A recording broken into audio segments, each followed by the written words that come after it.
kita akan kembali menjadi manusia dengan contoh kasus yang lagi rame ya, yaitu final Piala Dunia antar klub di antara Chelsea melawan PSG yang dimenangkan oleh Chelsea dengan skor 3-0.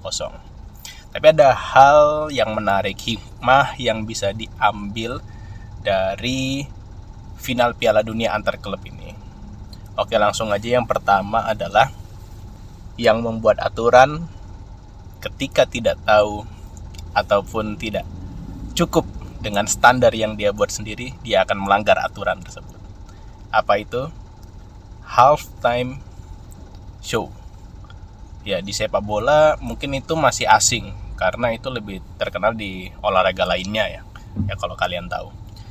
Jadi aturan di FIFA itu ada aturan bahwa jeda antara babak pertama dengan babak kedua untuk istirahat itu tidak lebih dari 15 menit. Sedangkan show ini, halftime show ini lebih dari 15 menit.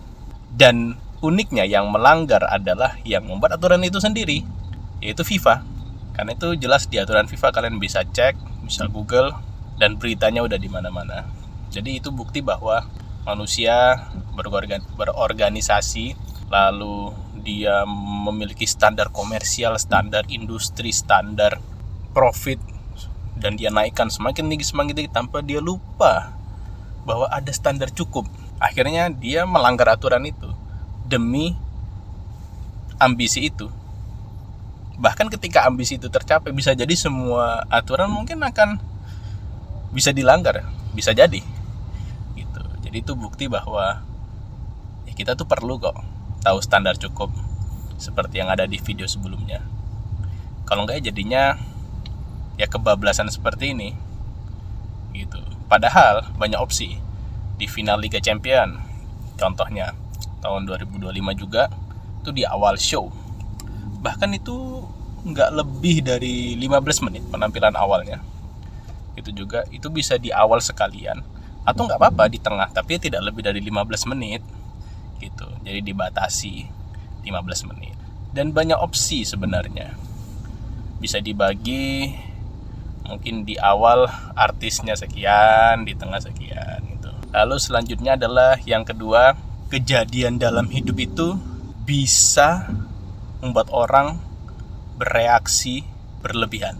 Dan itu terjadi di final Piala Dunia antar klub. Pelatih PSG, Luis Enrique, melakukan tindakan yang kurang pas untuk pemain Chelsea itu Joao Pedro. Beritanya bisa kalian lihat, ada di artikel internet, ada di postingan sosial media, ada di Google juga, tinggal di search saja.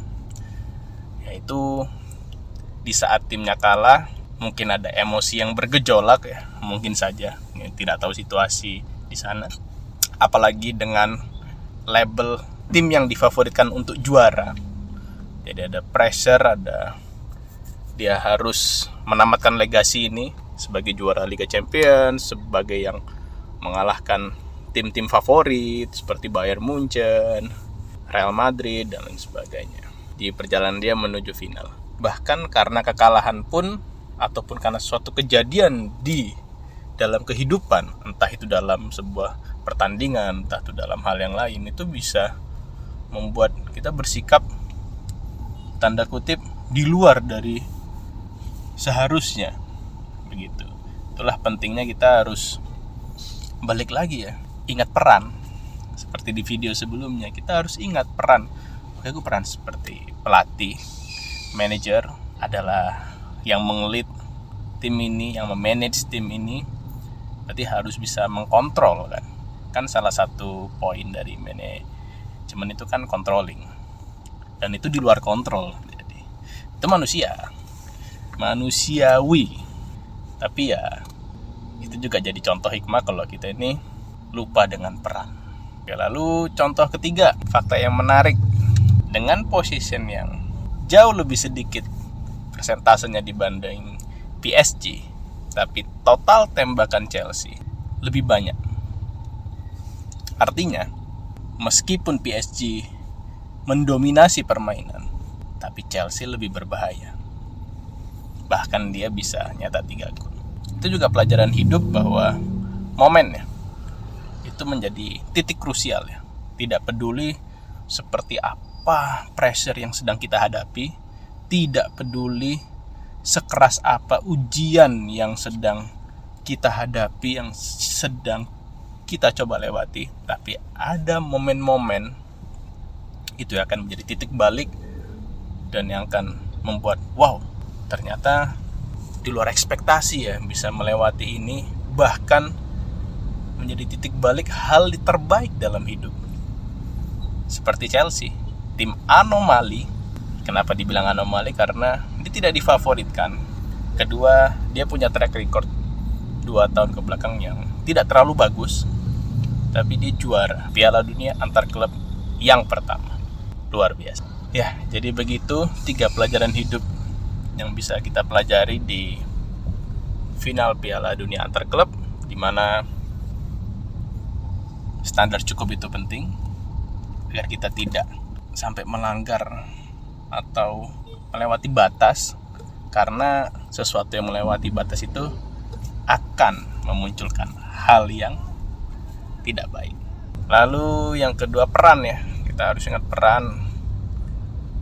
Jadi di kondisi apapun sebisa mungkin sistem otak kita itu memang lebih duluan emosi, tapi tetap kita harus mengingat peran kita agar bisa sesuai ya. Karena yang dirugikan ketika di luar peran itu balik ke kita sendiri. Seperti Luis Enrique sepertinya akan kena sanksi. Lalu yang ketiga, momen. Manfaatkan apapun yang terjadi dalam kehidupan dengan sebaik mungkin. Karena momen itu bisa datang kapan saja dari kita. Dan setelah kamu dengar ini adalah momen ya kita kembali jadi manusia ya. Terima kasih.